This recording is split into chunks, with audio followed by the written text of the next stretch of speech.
Hello everybody, my name is Nathan. Welcome back to Let's Play Hearts of Iron 4, the New Order as Iberian Union. Let us continue on from where we last left off. The legislative system has been resolved. After a lengthy period of meetings, a new fundamental law alterations and compromise not seen since the original foundation of the Iberian Union, the Iberian Council has finally been established as a limited legislative body for all of Iberia. Under the strict supervision of the Caudillos, the Council has hoped to be part of the solution to Iberia's many administrative woes. The first session of the Iberian Council shall occur immediately, with the intent to address the situation in Germany, Iberian domestic issues, and the situation regarding Portugal's lost colonies in the east. Okay, so we have... Or as I thought we were getting a new focus tree. Are they, like, decisions?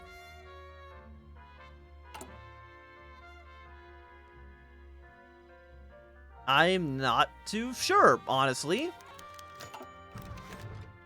The council convenes. Quiet voices fill the chamber as councilors took their seat for the first time. Hundreds of Iberia's most powerful, influential, and educated figures had assembled in Madrid for the inauguration of the Iberian Council. The curtains at the back of the chamber pulled back to reveal the Caudillos standing behind him. Frank Gonzalez's entered the chamber to rousing cheers. They sat in two chairs on the near side of the podium, each embroidered with the coat of arms of the respective nations.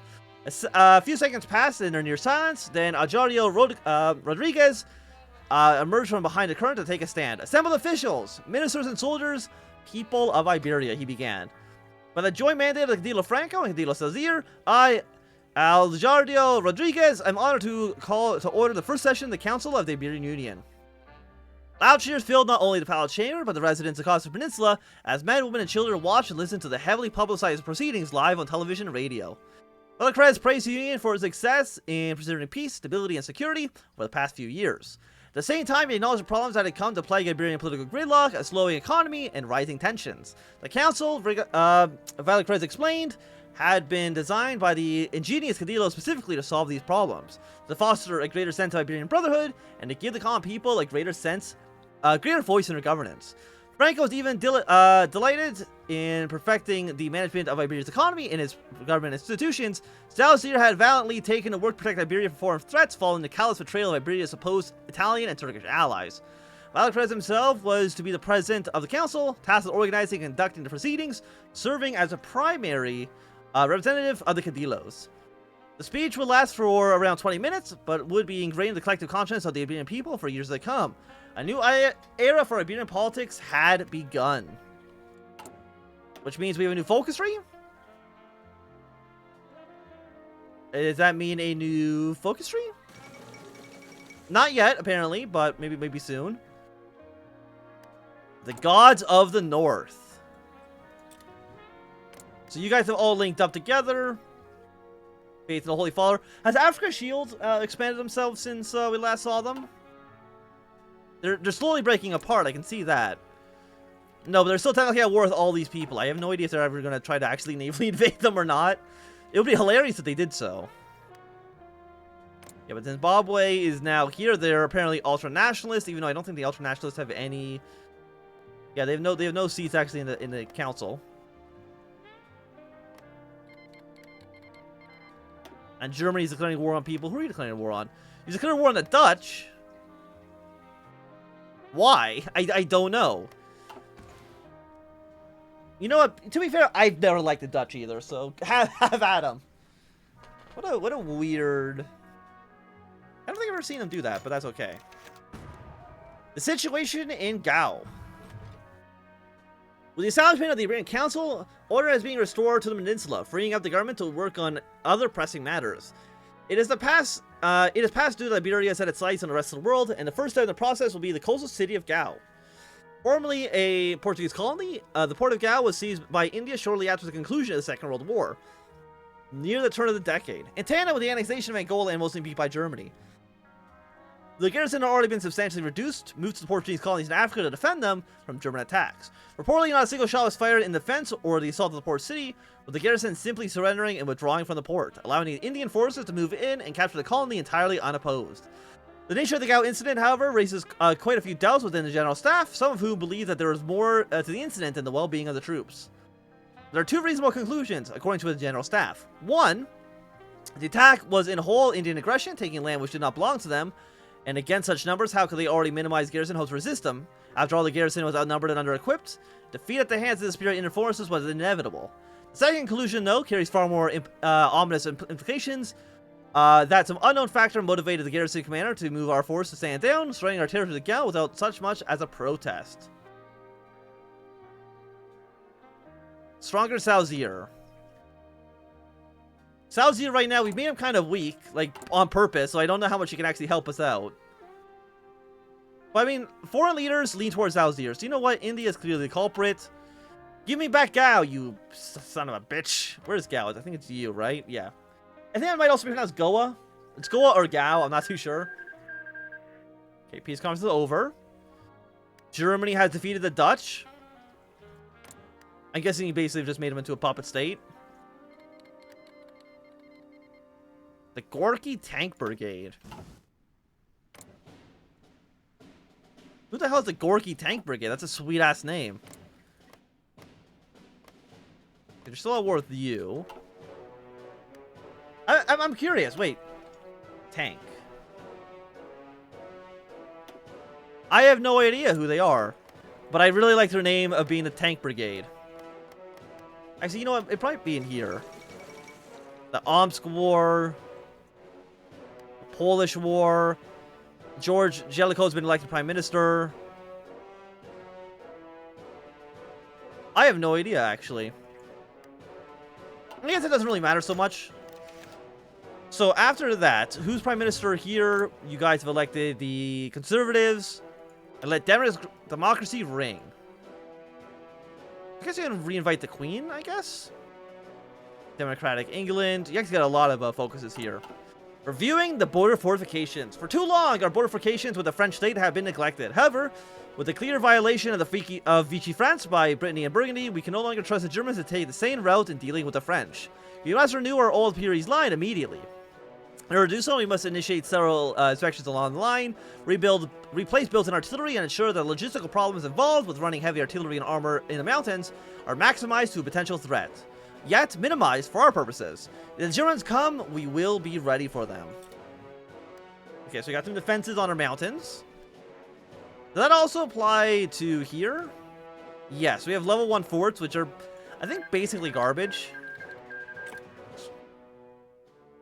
Okay, Smolensk has died.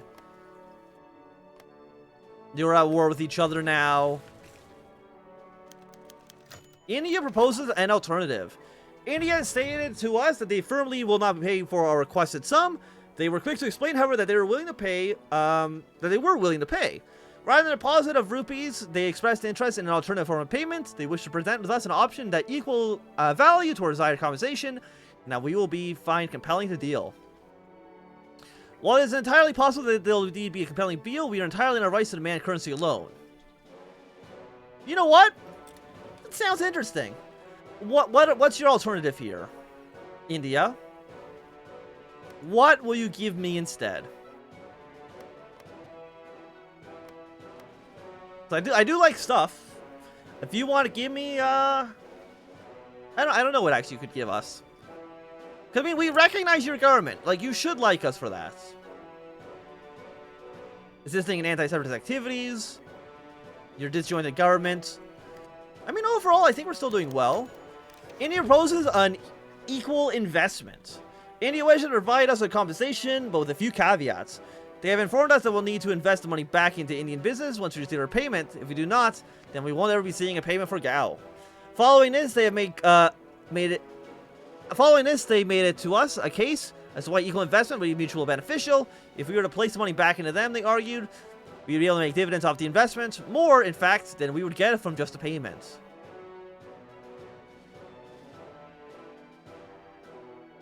You know what? Let's see what the Goa Forum actually is. So you are, yeah, you're now part of Germany again. Denmark has joined your faction. Germany restores control over Central Europe. Yeah, they've annexed Bohemia. And securing Equatorial Africa.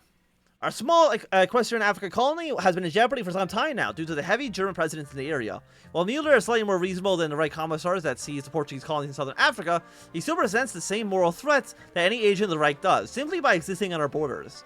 Additionally, with the formation of Africa's Shield in the South African War, it is extremely evident that the right commissars will not hesitate to expand wantonly into any territory that takes their fancy. Therefore, our at-risk colony must be fortified as quickly as possible, and as thoroughly as possible. While it's a risky position and the appalling state of our economy will present challenges in the sector, there's nothing that a few honeyed word, promises of freedom, and volunteer labor can't solve. When it comes to a field of construction, hopefully, when the endeavor is over, the right commissars will choose a different target and kindly leave us alone. Are you still demobilized? Yes. So far, yeah, 2 countries now exist on your border. I don't know. I mean, you're gonna break more, right? Orders to the Boers, you're gonna give them some guns. The legacy of the traitors, which is, I think... You're like negative, probably like 30% stability at least. Now that our most urgent preparations are complete, it's now time to finally put an end to Borman's saber rattling. By rattling her own saber back. A great idea. We shall hold okay, there's 2 events here. We must hold an enormous military exercise in the far west prairies, simulating a potential German invasion from the French border. While the plan for this exercise existed before, it has been heavily altered to reflect the loss of triumvirate as dependent allies at wartime. Still, even without Italian naval support, armored divisions, and supplemental air power, the display is sure to be enough to make Bormann turn his head towards a weaker neighbor. The festivities shall occur over a 1-week-long period and be attended personally by both Cadillos. Elements of every wing of the Iberian armed forces shall be present, and the Federal Army to the Portuguese Army, to the Spanish Army, to the Cadilla civil units being used as reserved, 2 full tank divisions, a majority of Iberia's armored corps, shall be deployed in advanced maneuvers to the foothold to the Pyrenees. While split elements of the Spanish and Portuguese Army shall serve in the Federal Army as the Federal Army's opposing force in the mountains themselves, to prevent foreign influence, a massive deployment of military policemen and elements of the AAS shall stand in support. As a bonus, since the exercise is occurring within the boss-populated region of Iberia, it could serve to shock the populous ETA into lying low for a while. So I guess we're doing it like here-ish. Like the Goa Forum. What if I just pronounce it Goa and Gao just back and forth? Be the most annoying, person possible. The diplomat paid little attention to the crowd assembled before him, concerned more with speaking every word of his extensive notes. The purpose of their speech was clear. Iberia would be compensated in full for the Iberian actions in Goa. Following a few seconds of quiet, the Iberian delegation spoke up, beginning with a quiet, "Oh." They stated to the those present that, in a gesture of goodwill, Iberia wished to reinvest the payment back into Indian industries for the benefit of us both. This amendment was met by a considerable buzz from those present. After a murmuring died down, the Iberian delegate and the Indian delegate came together to shake hands, smiling for the cameras. Despite a few issues regarding the timing, we have managed to play off India's alternative investment scheme as spontaneous occurrence. There are already a considerable number of Indian businesses lobbying and committing to our time and investment. They don't know it, but we'll select one at random. This is not the best case scenario for direct compensation. On the bright side, we can most likely make up for our losses over the course of time. Reform business stronger, 100 political power. Everybody's going to like Salazar, but not enough to make him the sole ruler. A friendly game. So you mean they tell him... Okay, so you tell me you've occupied 16 hours a day every day of a week at Salazar? His voice soaked in disbelief. No, started Franco. Only be cut off mid-sentence by his compatriot? Then why can't you? You can drag my ass through the legislation of this planet, but you cannot humor me with a game of chess? I do not play chess, Salazar. I have better thing to do with my time. Like what, gathering dust? Really? Just one game. Will you shut up about it? Asked Franco. It had been 2 days of the charade. I oblige you just once, then I will. Franco sighed. Then let us find time then. Apparently we're gonna play some chess. I feel like I should play some more chess on the channel. I did like those 3 episodes of like chess puzzles, but I never actually got around into playing actual games against people, which I probably should do at some point.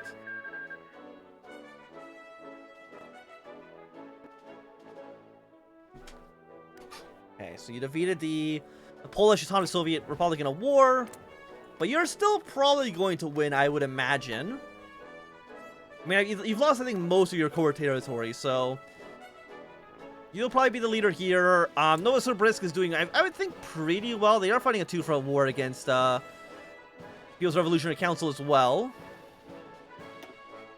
Who else do we got? I mean, what about, like, you? Can you do anything?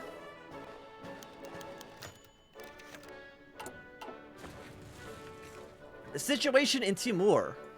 During their violent affairs to the Pacific, the Japanese managed to capture all sorts of people and territory. Most importantly, they seized the former Portuguese colony of Timur. In the face of overwhelming odds, the garrison yielded, soldiers and officers alike promptly imprisoned, but you've yet to get a word back from any of them. While recovering the colony is an impossibility, it is far more possible to recover those guarding the port from their incarceration. These brave soldiers have been held prisoner for nearly 2 decades. It is simply untenable to allow them to remain prisoners any longer. We must liberate them immediately. Currently held in Indonesia. It should be a simple affair to petition the Indonesian government to allow them to come home. And we've already made South Asia a little bit stronger, so if we were able to win over the Indians, hopefully we'll be able to win over the Indonesians as well. Okay, so something else that just happened. Collapse of the underground state unity. Which is you. So you're now just part of Germany again. After a core of the Polish immigrant community today, both the Great German Reich and the representatives of the Republic of Poland have announced that the latter has entered into agreement to become a Reich Protectorate. The satellite state with the native civilian government and the overlord selected by the Reichsmark. Poles around the world have decried this as an act of national treachery, expressing their condemnation of the cowardly and collaborationist regime that has taken power in Warsaw. Direction to development in Poland itself remains unknown, as the sheer magnitude of this baffling shift in German policy as the global press on a tizzy. Okay. Interesting.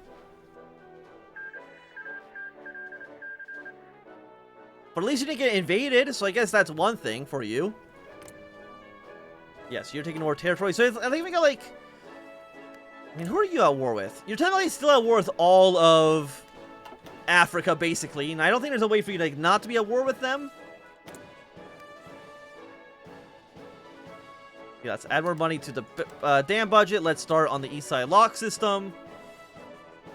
We got a big payment coming out in a few days, but we're almost like 70% of the way done. Like, we're almost there.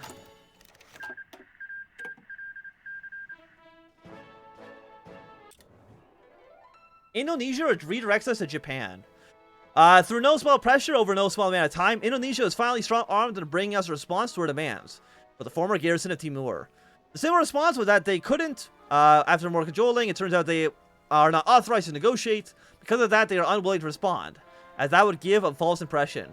Given the relation to Japan, the empire managed to significant sum of foreign policy, and this is part of that sum. Any negotiation we come to with Japan will carry over to Indonesia, and be obliged to comply.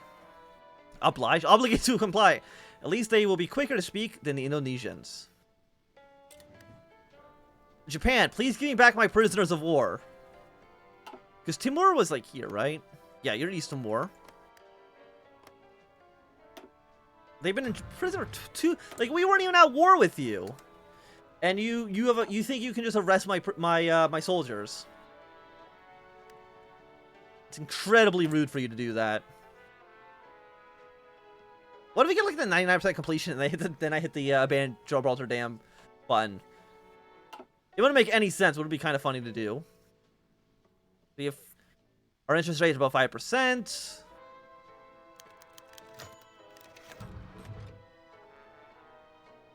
Japan refuses to release the prisoners. Japan was very prompt to respond, surprisingly so. Typically, when communications are open, it takes some time to get answers, and even longer to see something definitive. Thankfully, this time was different. Once we had submitted our demands to immediate release of the imprisoned soldiers of Timur, as they had been separated from their fatherlands for far too long, we received an almost immediate response. It was an unceremonious denial. Our imprisoned brethren would be under strict supervision and were not to be released. When pressed for justification, cost was cited. When we offered to pay, we were flatly declined. Indonesia, too, has refused further communication on the matter, since a display of clear malice like this cannot be ignored. We will need to amplify diplomatic pressure on the Japanese government. Just say please, just ask them again. Very strange that they would, my guess is that they're not alive, right? Like, the reason why they would not be released is because they're probably dead at this point. They're probably all executed during the war. That's my guess, and it seems like it seems reasonable.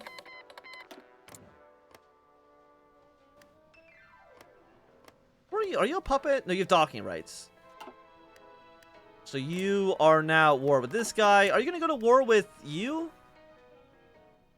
Maybe. I have no idea. So you want me to hire more tacticians? I mean, it costs 1.5. It reduces cost of maintenance. But I'm not worried about cost that much, honestly. I just kind of click the buttons until the numbers go up. And I hope that's, going well enough. Can I have another national focus, please? Can I, have another, tree somewhere?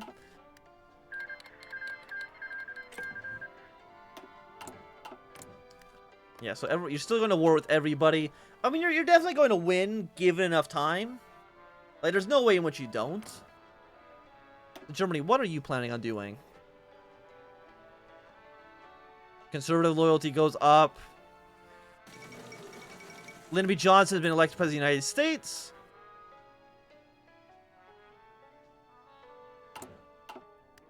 Yeah, so we're trying to invest some money into the Ruhr. We don't know what Burgundy's doing. Italy is trying to repeal some laws.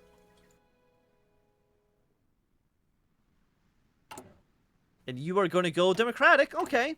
You might join the OFN. America, can I join the OFN? You do like me, plus 40. Hosted Grand Banquet, Iberian supported the South African War. I did, claim Mozambique and Angola, but why do you, come on. Come on. Oh, they weren't dead. The Timur prisoners return home. No reunion lasted long. One would think that separated families, split lovers, would bring something grandier, but it didn't. Most just embraced a long-lost loved one and courted them away with a kind of shock denial. There's a large weight for many since it had been decided that the way to go was to be summoned all the separated individuals and match them with their missing soldier one at a time. It created an excitement with the soldiers as each one waited in hopes that they would be the next to finally go home. Placing pressure on Japan was just what was necessary as they opted to order Indonesia to release the former Timur garrison. Being forced to oblige, they then covered a minor transportation fee to bring them back to the homeland. The pride of these convoys cannot be described. We had bested a superpower and made them bend to our terms. It was a great propaganda victory, and the population is very well aware of our triumph. We're getting... Look, I have so much political power. I don't need this much political power, okay? But I do think that, at least for right now, this is going to be a good time for us to end this episode. So thanks to everybody for watching. My name is Ansel. If you've enjoyed, remember thumbs up. Not doing, call you thumbs down. You want to see more, subscribe, and goodbye.